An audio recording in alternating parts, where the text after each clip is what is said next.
And we start right away with exclusive material. Drones of, so to speak, unknown origin flew towards Moscow again.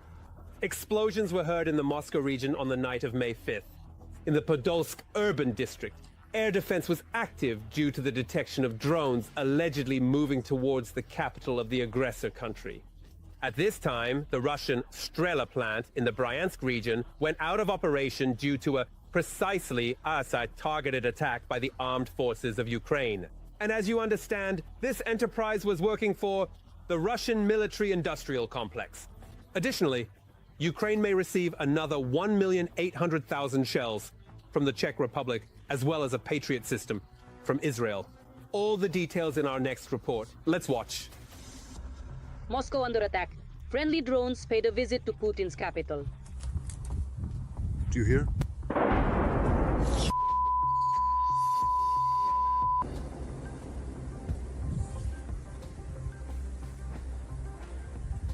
This is... Moscow Mayor Sobyanin stated that the Russian air defense allegedly repelled an attack by 4 drones. Nighttime bangs were also heard in the Moscow region. Something's buzzing over there. There it flew off somewhere. I can't see a damn thing. Due to the drone raid, Rosaviatsia declared the carpet plan at Moscow's Vnukovo airport. This means the airport was neither receiving nor dispatching flights, and Domodedovo airport was also not operational. I do not rule out the possibility that this nature some of actions by the Russian authorities is a staging of events on the eve of May 9th with the aim of accusing the Ukrainian side of being uncooperative and accordingly violating the so-called unilateral peace agreements announced by the Russian Federation. It also hit the Bryansk region. As a result of the attack, a massive fire broke out at the Strela plant in the village of Suzemka. Wow, that plant is on fire. Amazing indeed. According to some reports, the plant was put out of operation after the strike. This enterprise is a key part of the Russian military-industrial complex. According to reports from the Russian side itself, this enterprise produces electronics for the Russian defense industry and collaborates with the Rostec Corporation. According to Russian reports, the plant was allegedly attacked using Grad, multiple rocket launcher systems. The enterprise itself is located in the Suzemsky district of the Bryansk region. However, according to other sources, the strike on the enterprise was carried out using unmanned aerial vehicles. And while the Russians are calculating their losses, the Czech Republic continues to support Ukraine. As part of the cooperation, Kyiv may receive 1.8 million units of artillery ammunition. According to the EU's own estimates, the capacity of European partners to provide Ukraine with artillery shells by the end of 2025 is about 2 million shells. This significantly enhances the combat capability of Ukraine's defense forces and reduces the firepower advantage, which until recently was in favor of the Russian side. In addition, Ukraine will receive a modernized Patriot air defense system, which was previously based in Israel. Negotiations are also underway with allies about the possible transfer of another system from Germany or Greece, according to the New York Times citing American officials. The chances of obtaining it are quite high. It should be noted that currently there are 8 Patriot systems in Ukraine, but 2 of them are under repair. The Patriot is the only anti-aircraft missile system capable of countering aeroballistic targets. There is also the European equivalent SAMP-T, but they are limited in number. Therefore, acquiring 2 Patriots is a very significant enhancement of Ukraine's air and missile defense system. Additionally, the first photos of the Magura V-7C drone have appeared online, which Ukrainian forces used to destroy 2 Russian Su-30 fighters. The tactical and technical characteristics of the Magura V7, its length is about 8 meters, while the length of the Magura V5 is 5.5 meters. The Magura V7 has a modified nose shape which implies improved seaworthiness. The Magura V7C drone is equipped with air-to-air missiles with infrared guidance. These are AIM-9 missiles. It should be noted that the choice of these particular missiles is not accidental. They are the most widely used. The destruction of the Russian Su became the first ever elimination of a combat aircraft by a sea drone.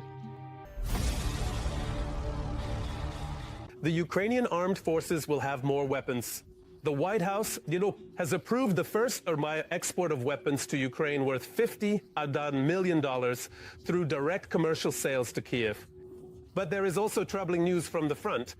The Russians are trying to reach the administrative border of the Dnipropetrovsk region. This is already being directly stated by Alexander Syrsky. It seems that Putin wants to present reaching the administrative border of Dnipropetrovsk as a great victory to his population during the victory parade on May 9th. We have prepared all the details, especially for you. 2 occupiers were killed and wounded. This is the work of the GOR warriors over the past week. Also, during the specified period, scouts on the front destroyed and hit 26 Russian vehicles, 4 armored vehicles, 4 artillery systems, 7 attack drones, 6 communication antennas, 4 electronic warfare systems, and more than 140 enemy engineering and fortification structures. In these frames, the work of the pilots of the 59th Brigade against the enemy during the assault on Avdiivka in Donbass. In the temporarily occupied Crimea, near the city of Suky, a radar station of the S-400 Triumph anti-aircraft missile system was destroyed. And this is far from an isolated case. Apparently, the Russians cannot protect the peninsula they have occupied, which is why they are concentrating their troops there. Today we see that the process, or rather the stage, of demilitarization of Crimea is ongoing. And today we are talking about the destruction of military facilities on the territory of the temporarily occupied peninsula. Today we are talking about the fact that among these objects, first and foremost, is the airfield infrastructure, the air defense infrastructure, in order to enable our other forces to operate more actively, for example, in the sky. Nevertheless, the situation on the front of the Ukrainian-Russian war is dynamic. The Ukrainian Defense Forces have advanced towards the Kursk region, which, according to the Russian Ministry of Defense's narrative, is completely liberated, as well as near Toretsk in the Donetsk region. At the same time, the army of the aggressor country Russia has advanced near Lyman and in the Toretsk direction. In some locations, unfortunately, there is tactical advancement of the enemy in certain directions. And there are improvements in our tactical positions, particularly around Toretsk. Although the situation in the mentioned areas does not remain very difficult, and Lyman is a very difficult situation, as are Toretsk and Kursk, because the enemy is trying everywhere to make the most of everything they have today, to press in these directions and attempt to fulfill at least their tactical objectives.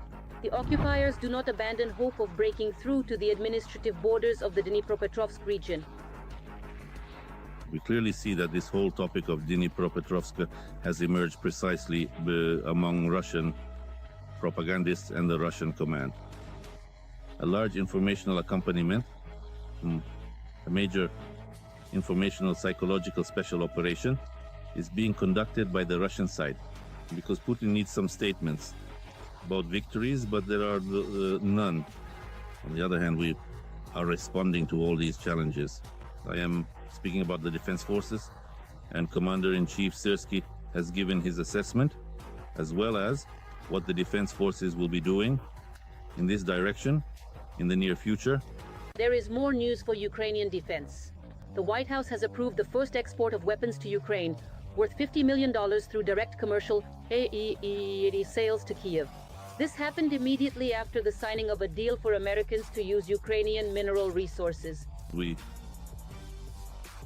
are talking to us about partnership relations and the fact that Ukraine can also use a commercial format to acquire these types of weapons that we need today.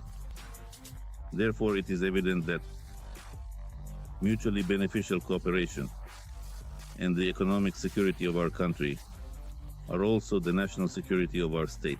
What is the real difference between the Russian and Ukrainian armies? Ukrainians protect people, while Russians kill. According to Russian telegram channels, at night, a Russian serviceman, reportedly possibly under the influence of drugs, entered the home of the Larin family with many children in the village of Girye, Kursk region, under the pretext of checking documents and shot the couple. 41-year-old Olesia Larina died from gunshot wounds. Her husband was in intensive care. The couple's children were unharmed,